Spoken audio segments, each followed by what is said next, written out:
small island states such as Seychelles were economies that are very dependent on imports. And the history of our region means that the trading routes that have been established over hundreds of years aren't necessarily geographically logical.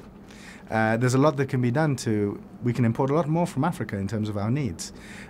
We can also be a trading post for exports from Asia into Africa and vice versa. So we're very interested in what the developments can be, which can really help the private sector in our country. It can really help private sector in the continent. I think it's win-win. The progress made towards these. Seychelles is one of the many countries that actually have multiple memberships of regional economic communities. We're both members of SADC and of COMESA. And there are benefits, obviously, to being in both, which is why we're in. But the tripartite simplifies it, makes it much more efficient.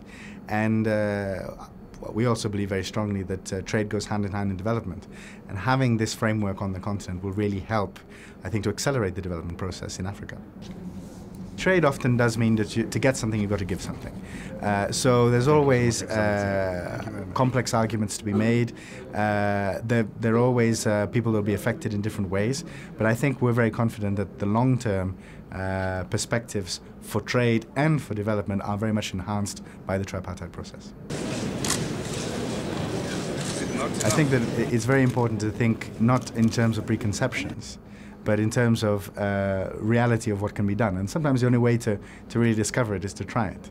And I think places like Seychelles, people who have come have been very surprised by the size of the market despite the size of the small population. And I mean, we're only 90,000 people, but we are now going to be part of a market of over 500 million people.